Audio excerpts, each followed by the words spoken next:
streaming.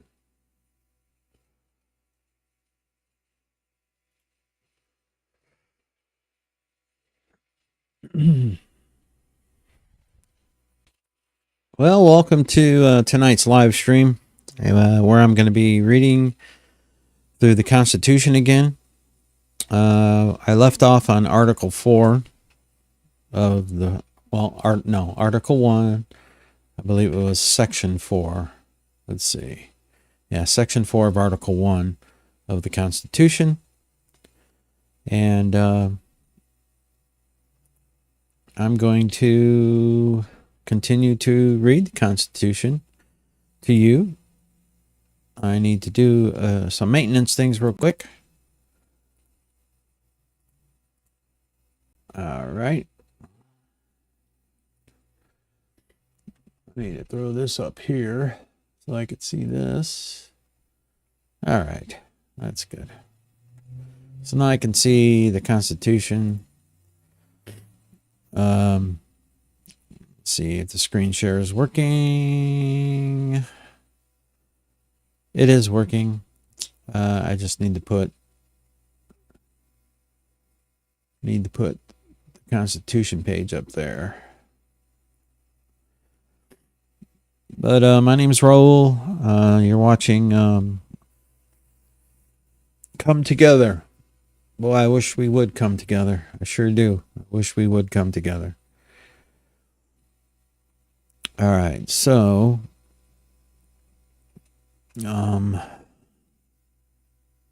okay. Let me get back to here. This has got to come up here. And that has got to come back down here. There we go. All right, so I left off on Article 4. Let's see, and then on the screen share, I need to change that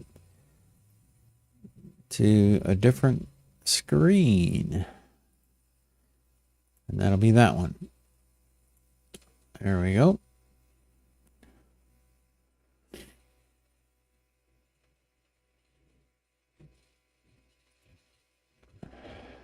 All right, so I'm reading from the Constitution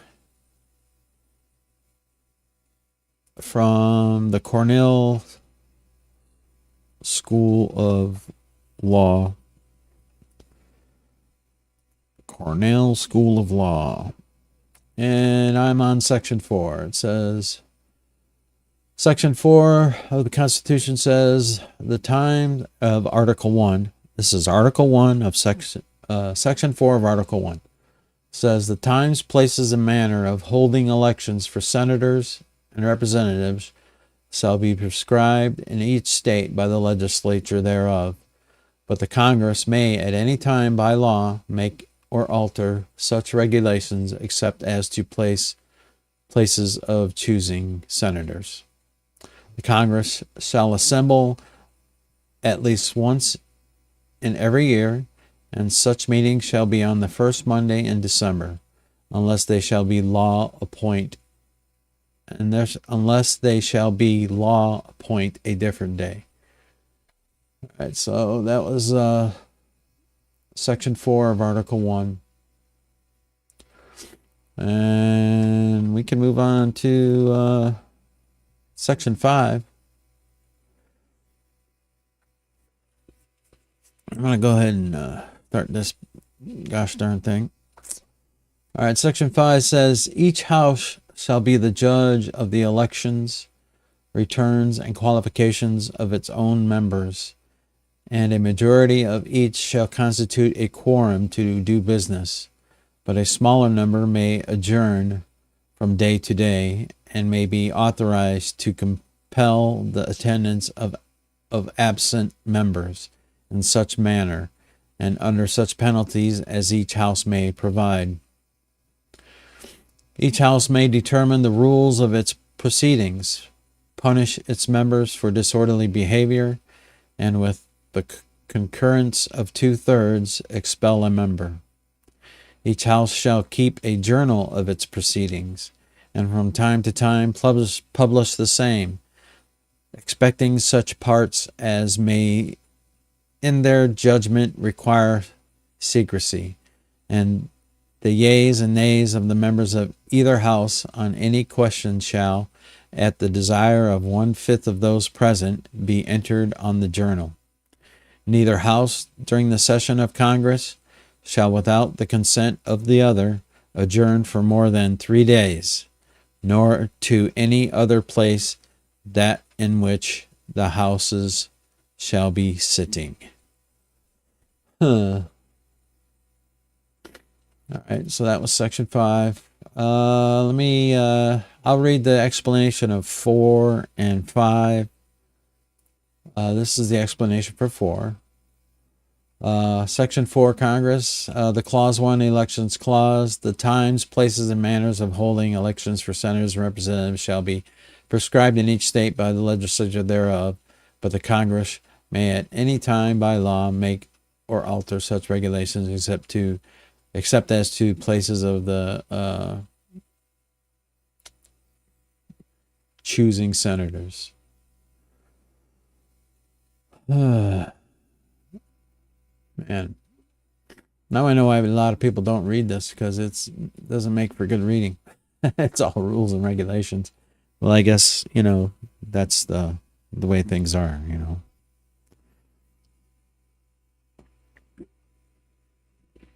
I had a busy day today.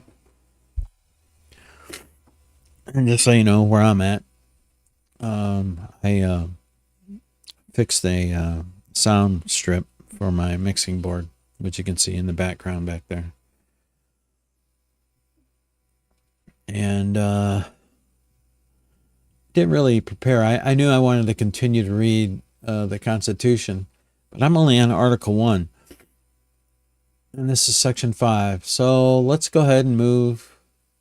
See the explanation for 6.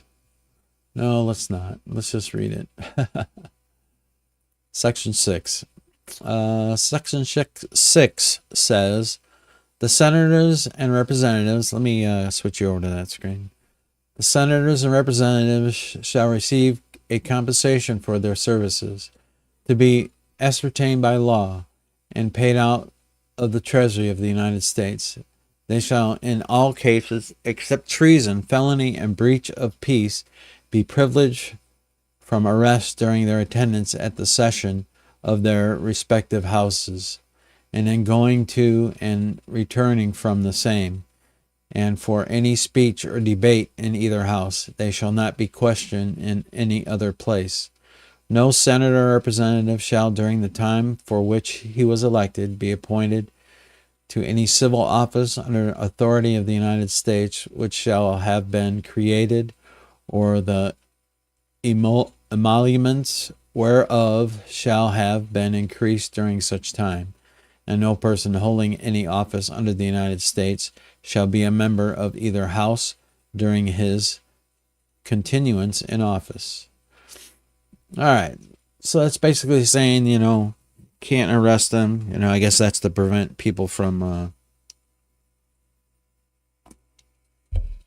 preventing them from voting on things. So that was Section 6.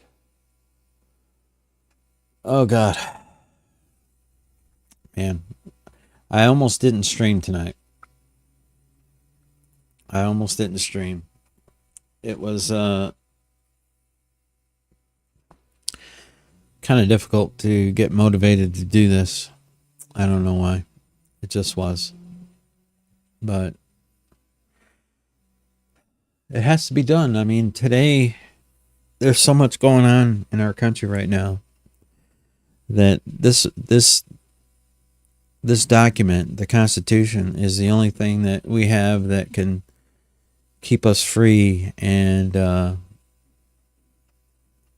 don't know, I think a lot of our freedoms right now are being trampled on, all because of one thing, and that's greed.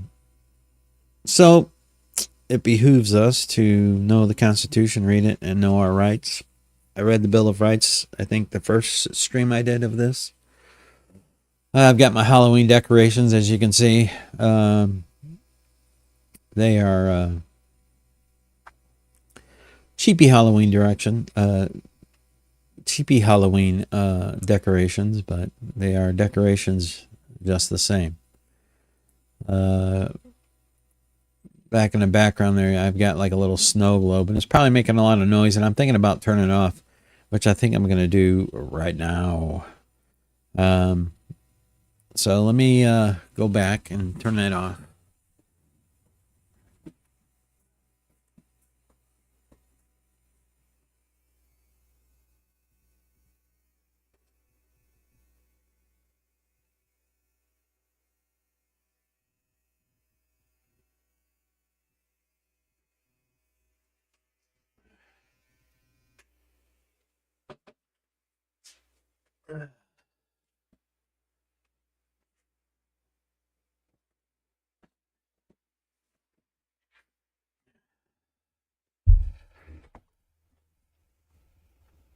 Well, it helps when you do the right button to turn things off. Anyways, we have to know our rights. We have to know what the Constitution says. Otherwise, people will abuse their power.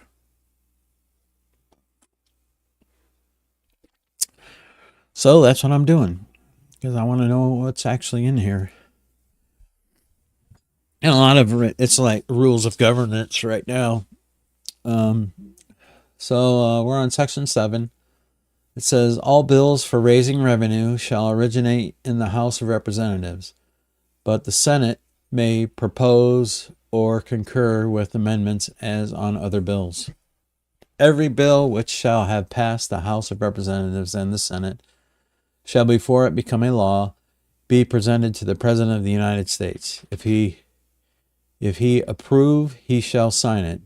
If not, he shall return it, with his objections, to that house in which it shall have originated, who shall enter the objections at large on their journal and proceed to reconsider it. If after such reconsideration 2/3 of the House shall agree to pass the bill, it shall be sent, together with the objections, to the other House, by which it shall likewise be reconsidered, and if approved by 2/3 of that House, it shall become a law. So if a bill goes to the president, he vetoes it, he sends it back, he says nope.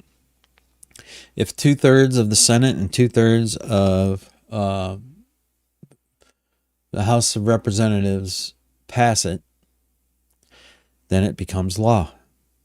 So I thought it was like majority, like everybody had to, or unanimous or whatever, but it's only 2/3. So they can override the president's veto by with 2/3 vote in each section of the Congress, the Senate and the House of Representatives, which is good to know. So that means you need to go out and vote. So you can vote people who will stand up for you, regardless of what the president does.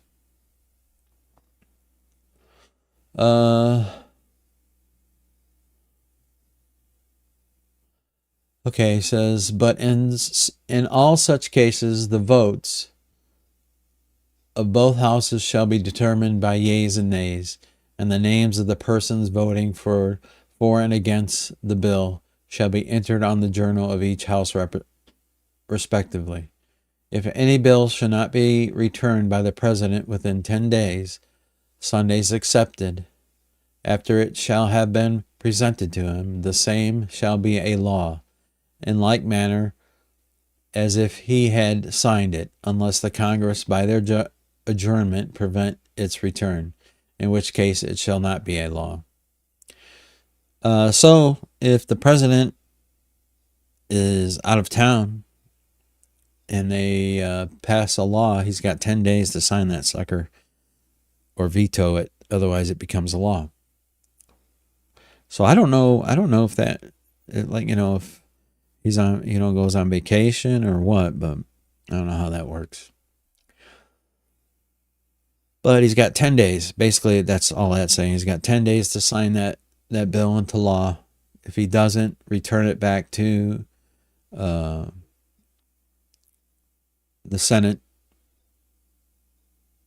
Then within 10 days, then it becomes a law because they've already passed it. But if he doesn't, if he does, he vetoes it and he does, then they have to vote again on it, on the law.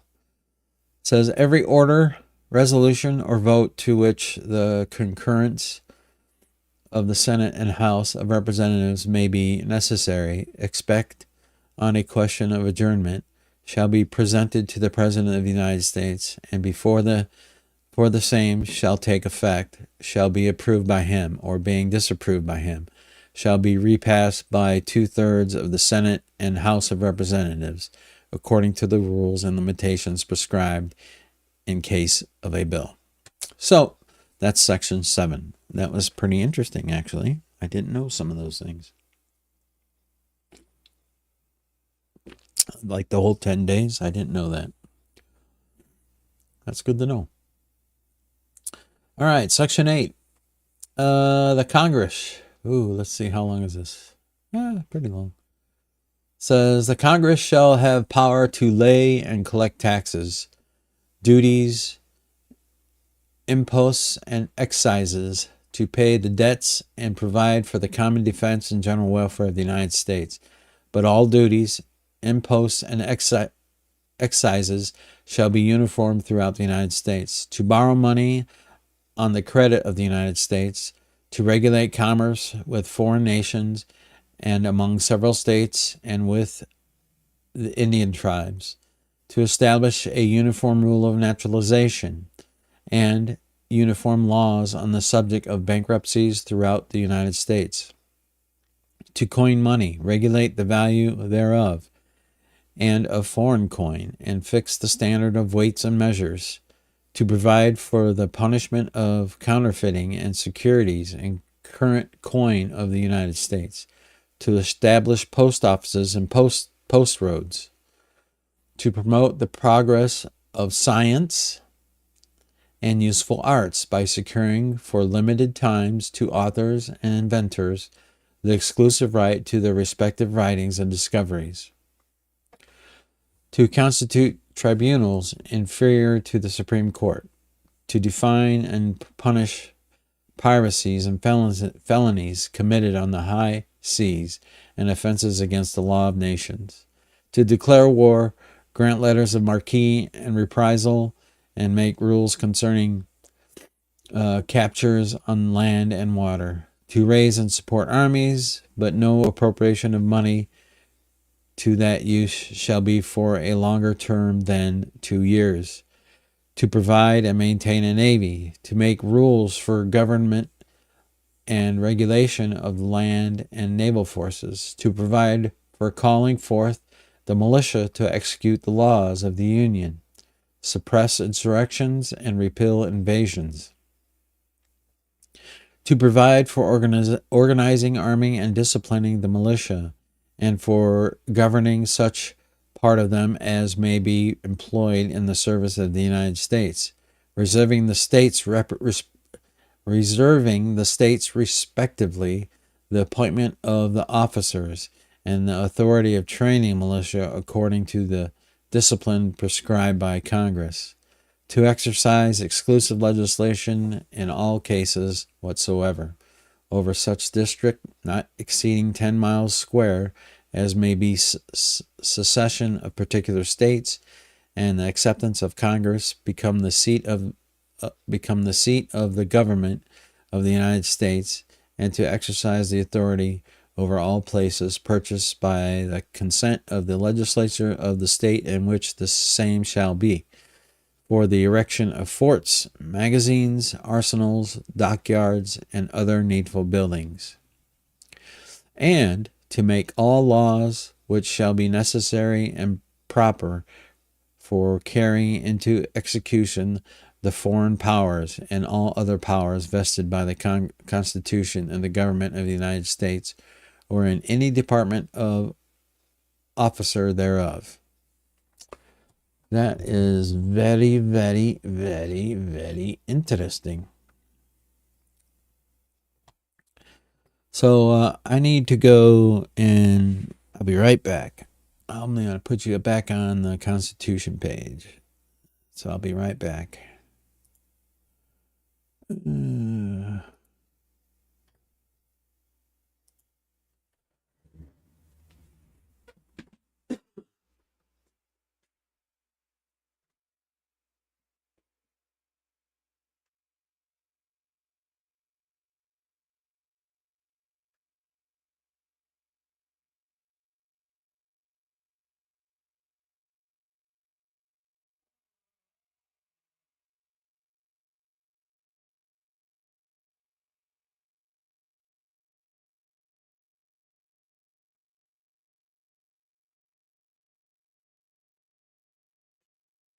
All right. Sorry about that.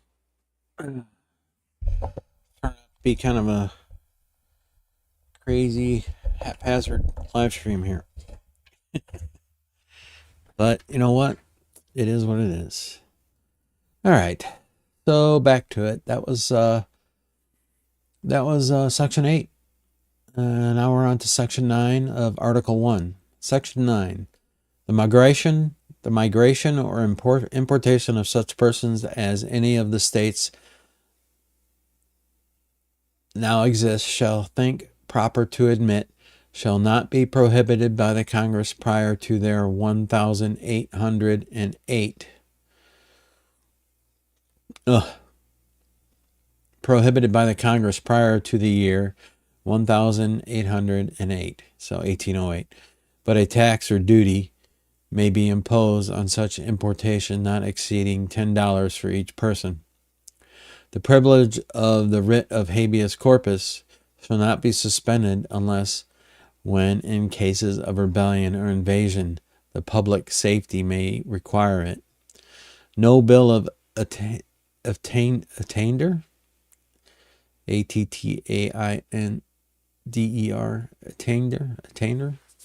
no bill of attainder or ex post facto law shall be passed.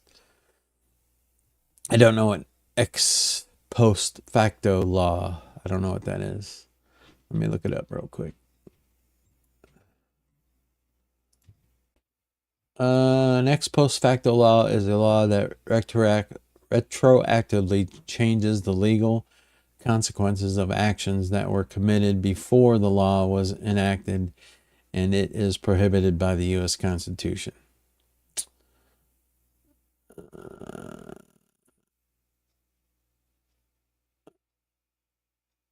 Okay. So I wonder if that means that all these people that came over before I have no idea, before they're changing these laws.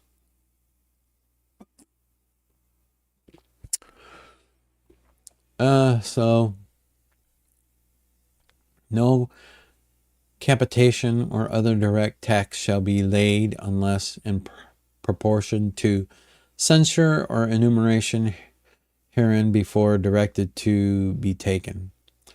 No tax or duty shall be laid on articles exported from any state. Okay. No preference shall be given by any regulation of commerce or revenue to the ports of one state over those of another, nor shall vessels bound to or from one state be obligated to enter, clear, or pay duties in another.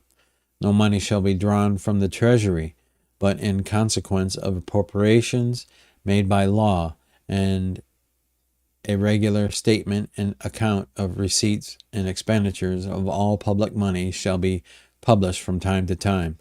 No title of nobility shall be granted by the United States, and no person holding any office of profit or trust under them shall, without the consent of the Congress, except of any present emolument, office, or title of any kind whatever from any king, prince, or foreign state. So that is where our current president has broken the law.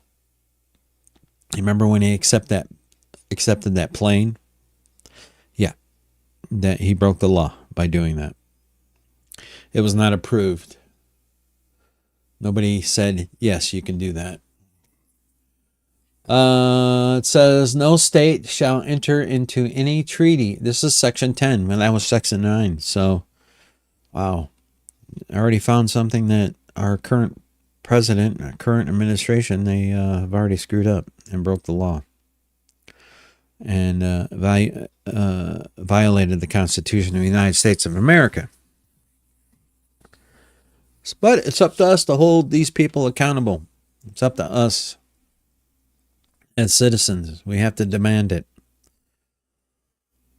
All right. Section 10. No state shall enter into any treaty, alliance, or confederation, grant letters of marque and reprisal, coin money, emit bills of credit, make anything but gold and silver coin a tender in payment of debts, pass any bill of a tender, ex post facto law or law impairing the obligation of contracts, or grant any title of nobility. No state shall, without the consent of the Congress, lay any imposts or duties on imports or exports except what may be absolutely necessary for executing its inspection laws, and the net produce of all duties and imposts laid by any state on imports or exports shall be for the use of the Treasury of the United States, and all such laws shall be subject to the revision and control of the Congress. No state shall, without the consent of Congress, lay any duty of tonnage, keep troops or ships of war in time of peace, enter into any agreement or compact with another state or with a foreign power, or engage in war unless actually invaded or in such imminent danger as will not admit of delay.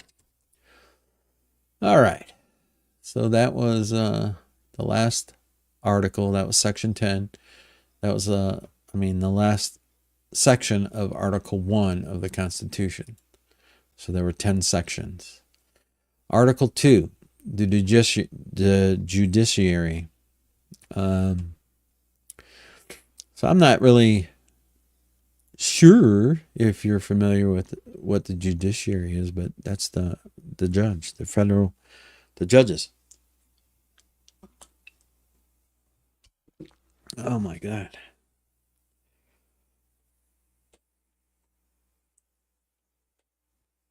And we are on Article 2.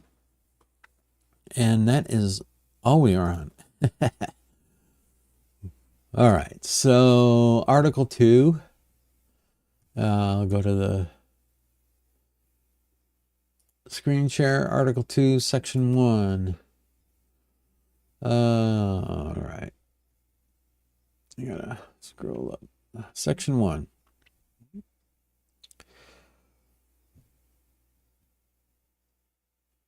It says the executive power shall be vested in a president of the United States of America. He shall hold his office during the term of 4 years, and together with the vice president chosen from the same term be elected as follows. Each state shall appoint in such manner as the legislature thereof may direct a number of electors equal to the whole number of senators or representatives to which the state may be entitled in the Congress, but no senator or representative or person holding an office of trust or profit under the United States shall be appointed an elector. So I think if they're holding office, they can't be an elector. So your government people can't be an elector if they're holding office.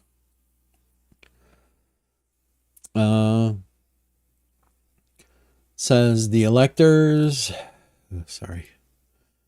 shall meet in their respective states and vote by ballot for 2 persons, of whom one at least shall not be an inhabitant of the same state with themselves.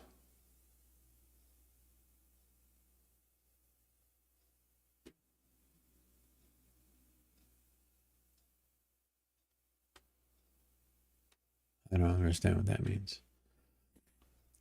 All electors shall meet in their respective states, okay, and vote by ballot for two persons, of whom one at least shall not be an inhabitant of the same state with themselves.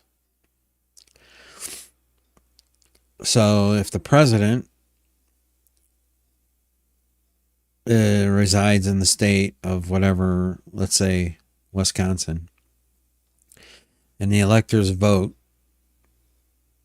the electors vote, they can't vote for that president because he resides in that state. They have to vote for the vice president, I guess. I don't know. That makes no sense to me. Maybe if I keep reading. And the number of votes for each, which list they shall sign and certify and transmit sealed to the seat of the government of the United States, directed to the President of the Senate. The President of the Senate shall, in the presence of the Senate and House of Representatives, open all the certificates, and the votes shall then be counted. The person having the greatest number of votes shall be the president, if such number be a majority of the whole number of electors appointed. And if there be more than one who have such majority and have an equal number of votes, then the House of Representatives shall immediately choose by ballot one of them for president. And if no person have a majority, then from the 5 highest on the list, holy crap,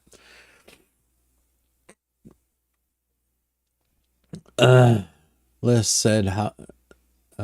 the said House shall in like manner choose the president. But in choosing the president, the votes shall be taken by states, the representation from which state having one vote. A quorum for this purpose shall consist of a member or members from 2/3 of the state, and a majority of all states shall be necessary to a choice in every case. Man, that is crazy. There's a lot of stuff there. Yeah, a lot of stuff. A quorum for this purpose shall consist of a member. Choose the president. The person having the greatest number of votes of the electors shall be the vice president. But if there should remain 2 or more who have equal votes, the Senate shall choose from them by ballot the vice president. The Congress may determine the time of choosing the electors and the day on which they shall give their votes, which day shall be the same throughout the United States. No person except a natural-born citizen or a citizen of the United States at the time of the adoption of this Constitution shall be eligible to the office of president. Neither shall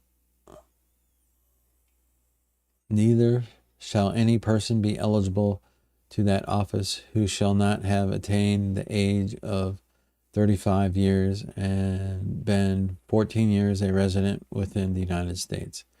So, a natural-born citizen, right? So, this president wanted to get rid of birthright citizenship. So, that is a violation of the Constitution as well, because that is part of Section 1 of Article 2. It says they have to be a natural-born citizen. So, there you go. If you're born in this here United States of America, then you are a citizen.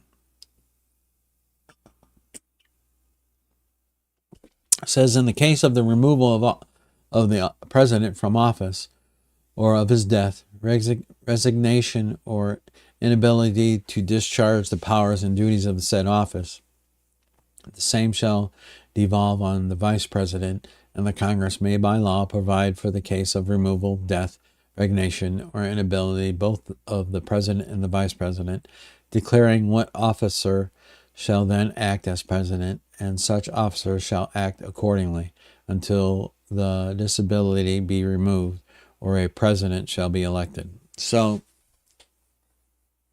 let's say Donald Trump and J.D. Vance both are removed from office. Then it's up to the Congress and the Senate to choose who will be the president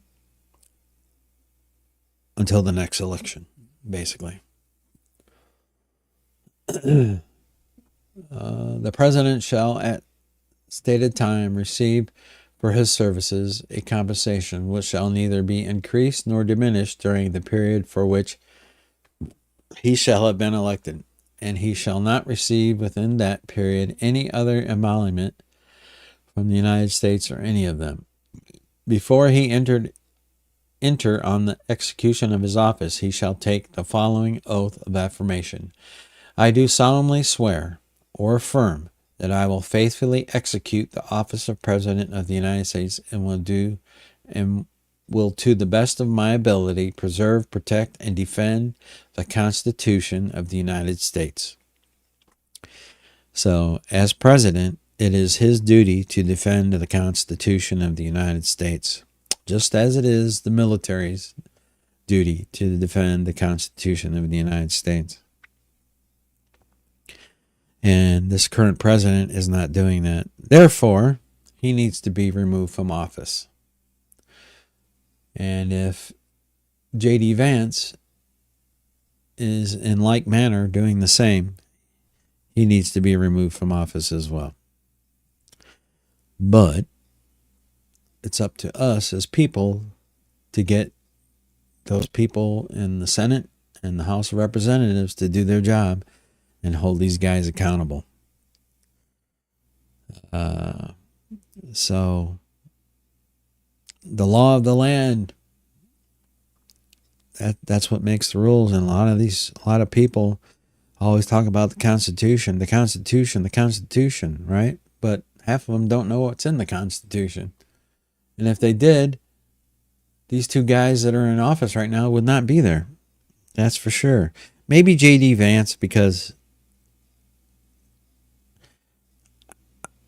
I don't really know what JD's doing. He's just, I don't know. He might be okay, but I know that he's a part of this administration. And if he's agreeing and defending this president for the things that he's doing, then he's just as guilty and needs to be removed as well. All right, Section 2. The President shall be Commander-in-Chief of the Army and Navy of the United States and of the militia of the several states when called into the actual service of the United States. He may require the opinion in writing of the principal officer in each of the executive departments upon any subject relating to the duties of their respective offices, and he shall have power to grant reprieves and pardons for offenses against the United States, except in cases of impeachment. He shall have power by and with the advice and consent of the Senate to make treaties. He shall have power by and with the advice and consent of the Senate. Listen to that. Consent of the Senate. That's very important. He has to have the consent of the Senate to make treaties, provide 2/3 of the senators present, provided 2/3 of the senators present concur, and he shall nominate, and by and with the advice and consent of the Senate shall appoint ambassadors. So that's why they go through those, what do they call them? Confirmation hearings. That's why the senators confirm people who, because that's the law. Um,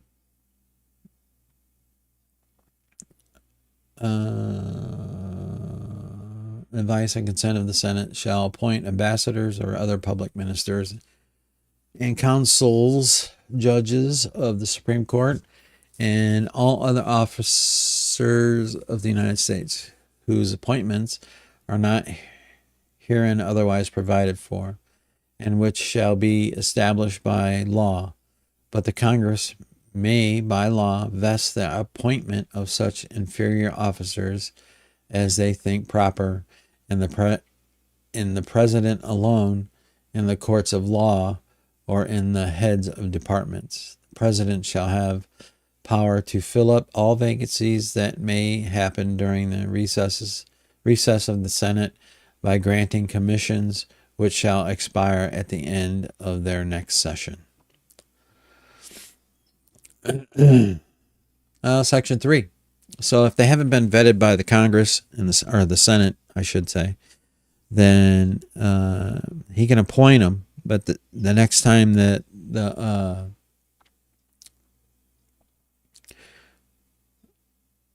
next time they meet, they have to actually approve them. But they can stay until that happens. And if they don't get approved, then they have to find somebody else, I guess. That's the way that reads for me. Section 3. He shall from time to time give to the Congress information of the state of the Union, and recommend to their consideration such measures as he shall judge necessary and expedient.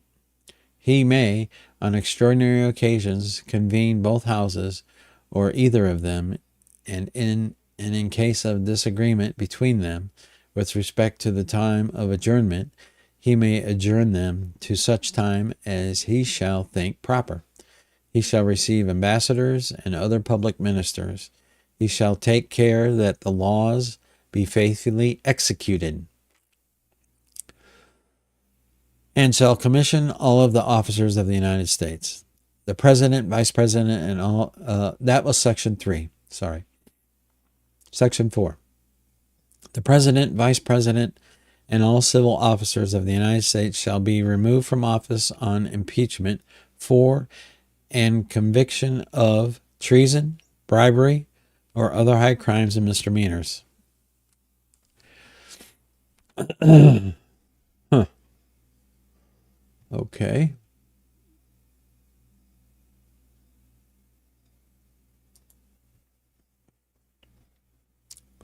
So it says, he is not above the law. Right there. Article 2, Section 3. Or Section 4. The President, Vice President, and all civil officers of the United States shall be removed from office on impeachment for and conviction of treason, bribery, or any other high crimes and misdemeanors.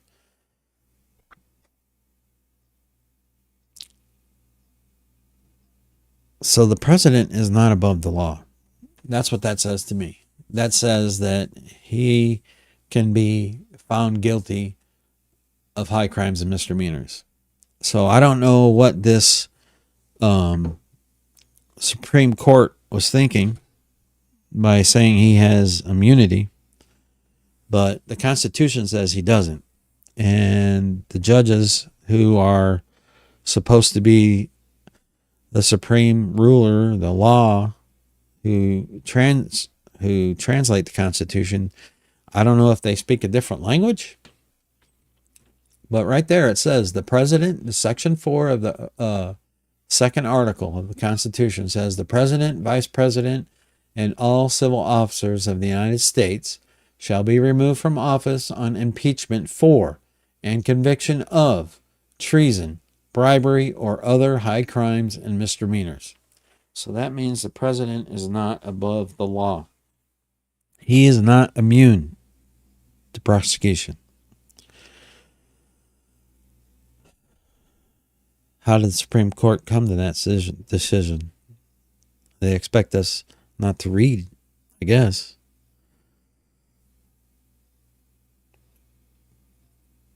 Wow. So our highest court isn't even following the law. How do we fight that? We have the receipts. It's right here. It's the Constitution. I don't understand how they could pass that law, or they could say that the president is immune.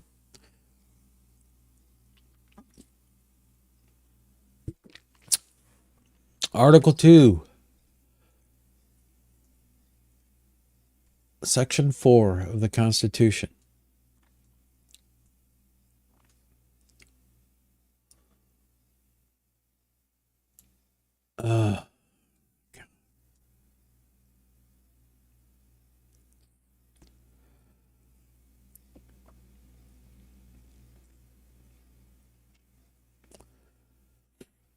All right, people.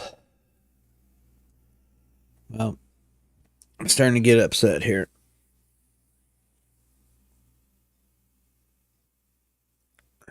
And if you're an American citizen and you believe in the Constitution, you need to be upset too. And you need to hold these. We need to hold these people accountable. If they're violating the Constitution, then they need to be removed from office as well. So if they're Supreme Court judges, they need to be removed as well. And how do we do that? That's a good question. So Supreme Court judges who are violating the Constitution, who voted for that decision to give the presidential immunity, you need to be gone too. Otherwise, either that or correct what you did and say it was a mistake. Because if you read Article 4 or Section 4 of Article 2 of the Constitution, you violated the Constitution with that decision. And we, as citizens of the United States, should not stand for that. We need to be up in arms about that. We need to raise the roof about that. We need to fix that. That's for sure. I don't know where we go from here. I mean, I continue to read the Constitution, but if you don't have a court that's going to uphold the Constitution, what good does the Constitution do you? As far as I'm concerned, the Constitution is a contract between us and our government. Our government is us. We, the people. We elect those people. They are not above us. They have to follow the laws. They have to rule by the laws. Oh my God. What is going on in this country? I don't understand this. Is it because of money? Money rules the roost? Constitution doesn't matter? Our freedoms don't matter? We're just fodder? I'm disgusted now. Really am. How does our Supreme Court make that decision? Does anybody have an answer?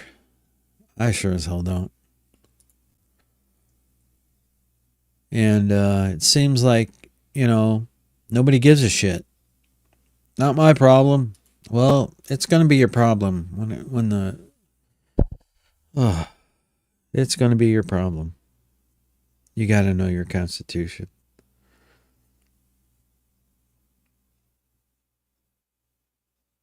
Man. I got about 10 minutes left in this live stream tonight. And I've only gotten through Article 2. Is it Article 2? What article is this?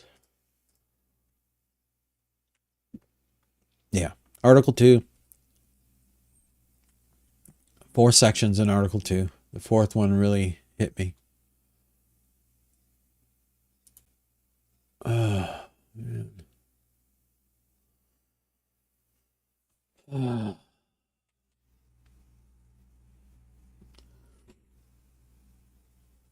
Anyways.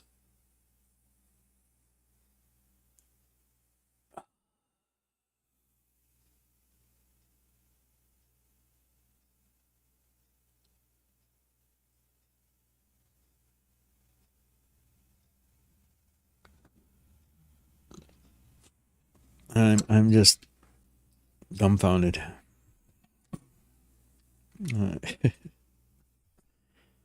Unbelievable. How do those guys become judges that they don't know the Constitution? How do they become a Supreme Court judge if they don't know the Constitution? And if they do know it and they're purposely disregarding what it says, we need to hold them accountable, guys and gals. How do we do that? How do we do that?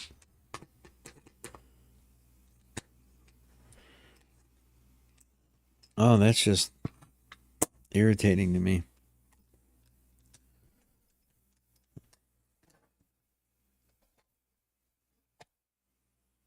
The Constitution is the law of the land, people.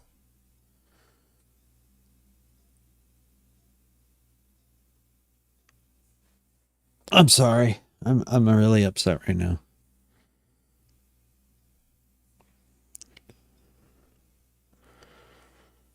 Yep.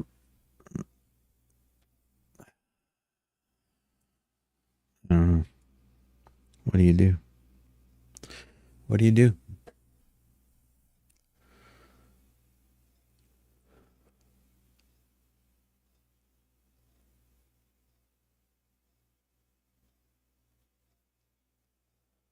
How do you enforce laws with people who won't enforce the law?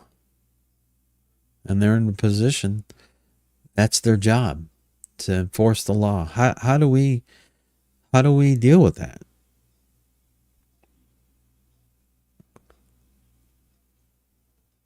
How do we deal with that? Wow.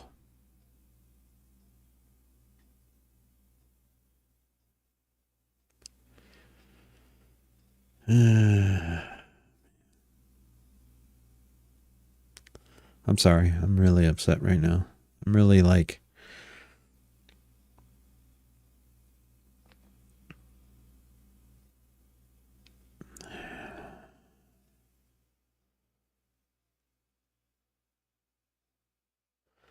The American dream. I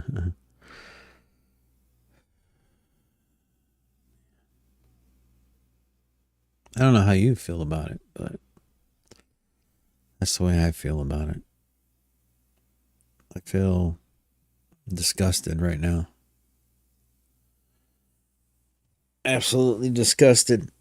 And if you're a Supreme Court judge, I'm disgusted. Well, not all Supreme Court judges, but if you're a Supreme Court judge that said that this president has immunity while he's in office, you didn't read everything in the Constitution. No, you did not. So, with that said, I don't know where we go from here. If the Supreme Court is not going to uphold the Constitution, how do we, as people, fight for our rights? Because they are the ultimate decider of who's right and who's wrong, I guess. But it's in black and white. So how just because you're in a position of power and it's in black and white, I can read, I can interpret, and I'm just a regular guy. That says that the president is not above the law. And I think the Supreme Court needs to remedy that. This is that is definitely a grave injustice. That's for sure. That is not justice. That's cronyism, is what that is. But I'm going to tell you right now, Supreme Court judges, the people are coming. And if you are corrupt, you will be ousted. And if you're a president and you're a vice president and you're corrupt, if you're a politician and you're corrupt, people will come after you. And we need to go after them. We need to hold these people accountable. This Constitution, that's the rule of law, not them. Does that make sense? We have the power. We're the ultimate check. We're the ultimate balance, the people. We have to come together and fix this, guys.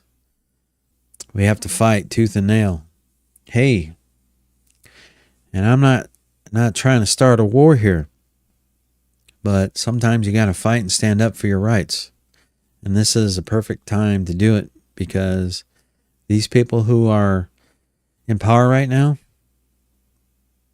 they are not going to fight for you. It's up to you.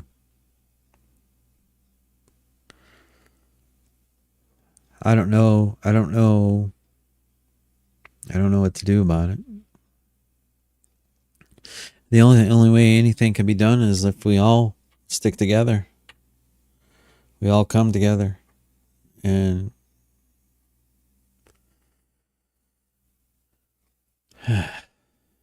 that's a steep hill, I tell you that. Especially when there's, when there's corruption, there's money being passed around, there's money involved.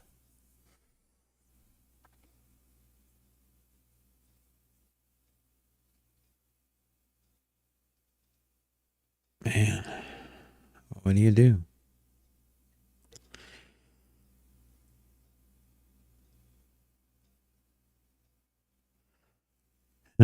Seems we have to be protected from our own government. It's crazy. That's crazy. Where did it go wrong? What happened?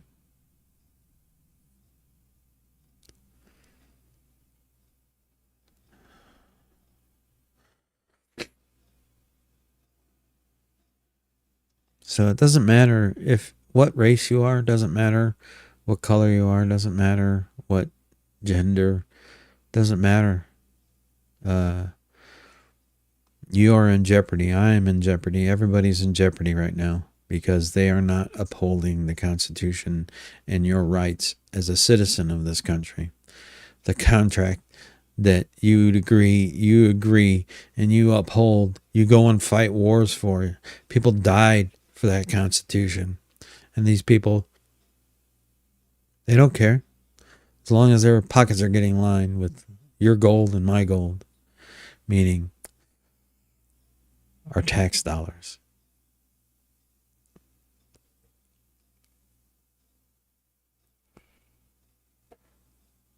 Trying to be positive, but it's really hard when you can't see the light at the end of the tunnel right now. I just can't. I don't see it right now. But maybe people will finally wake up. That's the only thing I could think. I mean, it's your country. It's your rights.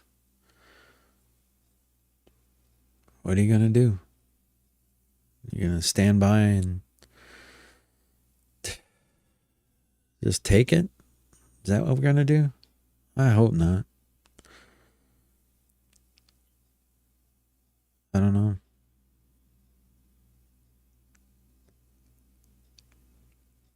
Well, that's it for me. If you watch this and you got to this point, I'm sorry for being so downtrodden right now, but man, it's like, whoa, if the Supreme Court isn't upholding the laws, I just don't see a way out of this. I really don't. The only way out, I guess, is for us to, really fight. I mean, that's the only way. People need to get out of the social media, although this is social media, right? People need to really pay attention to what the hell's going on. All right. Well, I hope you have a good week. I'm going to try. I'm going to go to work. I'm going to do my part as a citizen. I'm going to work, pay my taxes, and do my thing. But I'm also not going to give up. And don't you give up. We'll figure it out. Hopefully together we'll figure it out. And if you're a human being, that's good enough for me. And if you're willing to work with me, I'm willing to work with you. I don't, that's my thing. All right. Well, thank you if you watched this live stream. And if you did not, then you're not hearing what I'm saying right now. So, all right. Have a good night.